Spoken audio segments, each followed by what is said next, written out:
So far we really haven't done any layering or splitting. Right now I've just been focusing on choosing my sounds.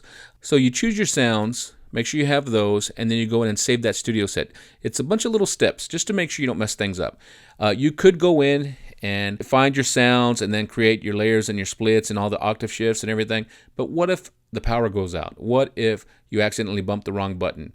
What if your cat runs across the keyboard and erases the sounds or erases that studio set and you have to start all over? So that's why I'm a big advocate of just doing little steps at a time. So right now I just chose my sounds, and no matter what happens, my sounds are still in there.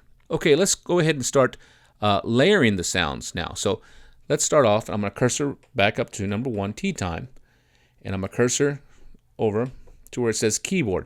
You can see it lit up right here, and I'm going to spin the dial wheel and highlight that. Now what that means is any sound that I choose, if the keyboard switch is on, they will play simultaneously in the keys.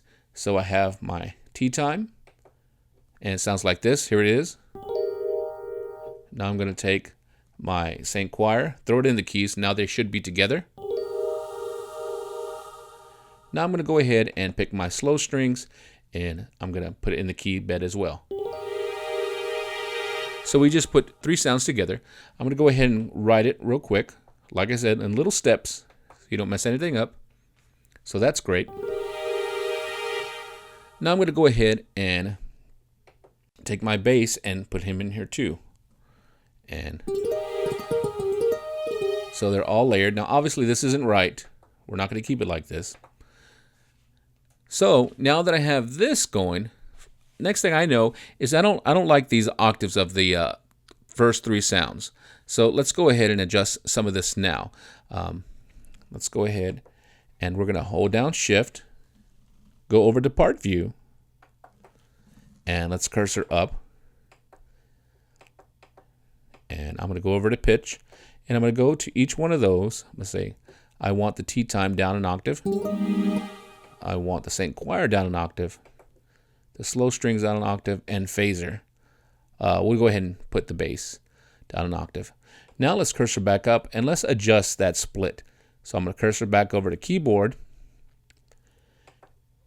And if we look over here, you can see that I have my lower octaves right here, and I can adjust. So this is C4. So let's go ahead and adjust that bass. We can hear the bass very prominently. So let's find that. So we're not going to adjust the lower, we're going to adjust the upper. And you know what? Let's go ahead and do it out of this window. Let's do it from this window. See, I'm right here. And go back to my bass.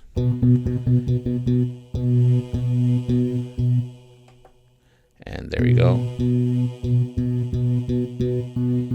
Ah, you hear it?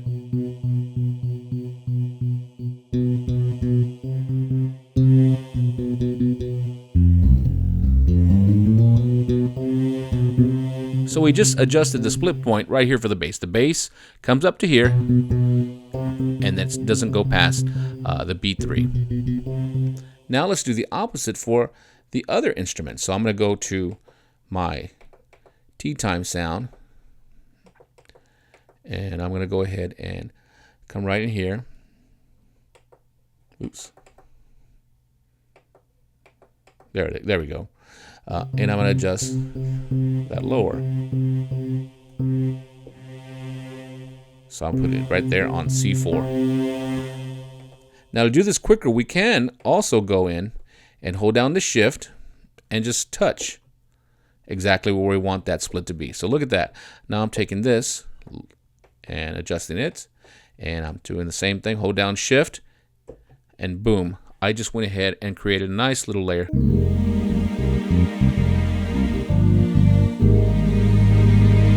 Now I'm still not happy with the volume. So before I edit those, I want to go to Right, and I'm going to go to Studio Set, and I'm going to write that studio set. Okay, so now we need to go ahead and adjust some of those volumes. So let's go ahead in the tea time, St. Choir, and slow strings. Let's decide what our volumes are going to be. So obviously the tea time sound is our main sound. So I'm going to take all these down to 0 just so I can hear very nice and easily. And let's go back to tea time. Then There we go. And I'll probably bring this guy up a little bit. This is all personal preference. So bring him up to 110. That's just me. We could have brought him all the way up to 127, but I'm bringing mine up to 110. And I might adjust this later on. You never know. So there we go. Sounds good. Now let's go ahead and bring up that St. Choir. So I want the St. Choir. Maybe give it some nice sound. There we go. But I don't want it to overpower the tea time sound.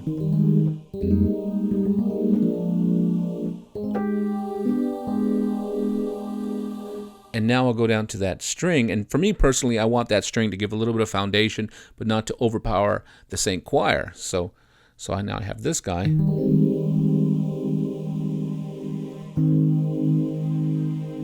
Almost like just a little touch of it. And now let's play the bass very quick.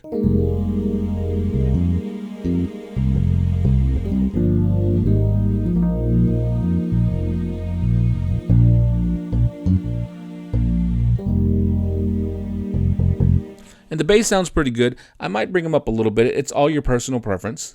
And let's bring him up to 110. And that's cool. And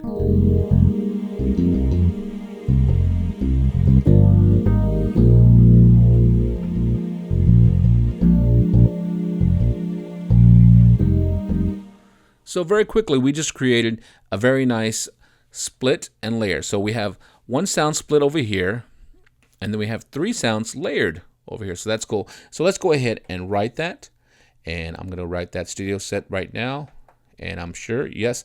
And if you notice, I've done this little bits at a time. So don't try and do it all in one shot, because something's going to happen. You're going to mess up. You're going to get confused. And it gets really frustrating. Let me just tell you from experience.